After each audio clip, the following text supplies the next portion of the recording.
Good morning. This is PJ. I'm in my office. It is Wednesday, February 23rd, I do believe. We have our three readings for our daily lectionary. Psalm 38, once again, is our psalm reading. Leviticus 5, chapter 5, verses 1 through 13 is our Old Testament reading. And the Gospel of Luke, chapter 17, verses 1 through 4 is our New Testament reading. And I am going to switch back today and do the Message. We did the modern version yesterday. Psalm 38. Take a deep breath. God, calm down. Don't be so hasty with your punishing rod. Your sharp-pointed arrows of rebuke draw blood. My backside stings from your discipline. I've lost 20 pounds in 2 months because of your accusations. My bones are as brittle as dry sticks because of my sin. I'm swamped by my bad behavior, collapsed under an avalanche of guilt. This cuts in my flesh, stink and grow maggots, because I've lived so badly. And now I'm flat on my face, feeling sorry for myself morning to night. All my insides are on fire. My body is a wreck. I'm on my last legs. I've had it. My life is a vomit of groans. Lord, my longings are sitting in plain sight. My groans an old story to you. My heart's about to break. I'm a burned out case.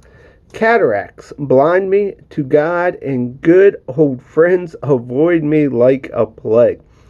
My cousins never visit. My neighbors stab me in the back. My competitors blacken my name. Devoutly they pray for my ruin. But I'm deaf and mute to it all. Ears shut, mouth shut. I don't hear a word they say. Don't speak a word in response. What I do, God, is wait for you. Wait for my Lord, my God. You will answer. I wait and pray so they won't laugh me off, won't smugly strut off when I stumble. I'm on the edge of losing it. The pain in my gut keeps burning. I'm ready to tell my story of failure. I'm no longer smug in my sin. My enemies are alive and in action. A lynch mob after my neck. I give out good and get back evil. From God haters who can't stand a God lover. Don't dump me, God. My God, don't stand me up. Hurry and help me. I want some wide open spaces in my life. The Old Testament reading is from the book of Leviticus, chapter 5, verses 1 through 13. If you sin by not stepping up and offering yourself as a witness to something you've heard or seen in cases of wrongdoing, you'll be held responsible.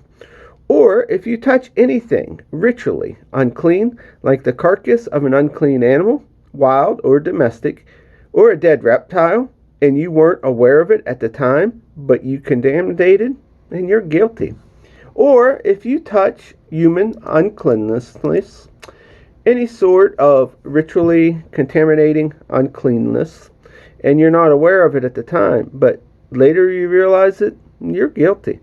Or if you impulsively swear to do something, whether good or bad, some rash oath that just pops out, and you aren't aware of what you've done at the time, but later you come to realize of it, and you're guilty in any of those cases.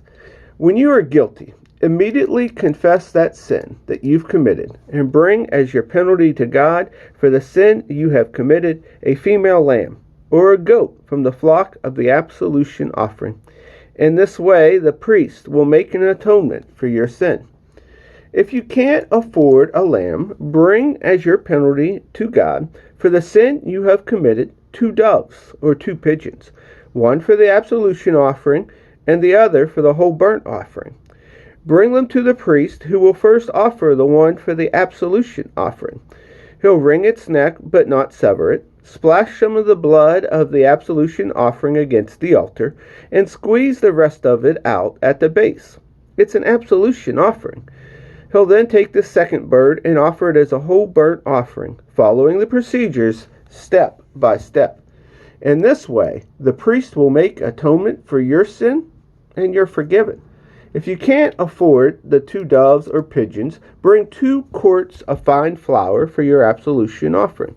Don't put oil or incense on it. It's an absolution offering. Bring it to the priest. He'll take a handful from it as a memorial and burn it on the altar with the gifts of God. It's the absolution offering. The priest will make atonement for you and any of these sins you've committed that you have forgiven. The rest of the offering belongs to the priest, the same as the grain offering. Our New Testament reading today comes from the Gospel of Luke, chapter 17, verses 1 through 4. He said to the disciples, "Hard trials and temptations are bound to come, but too bad for whoever brings them on. Better to wear a concrete vest and take a swim with the fishes than give one of these dear ones a hard time. Be alert. If you see your friend's going wrong, correct him. If he responds, forgive him, even if it's personal against you, and repeated 7 times throughout the day, and 7 times he says, 'I'm sorry, I won't do it again,' forgive him." And here ends our readings for the day.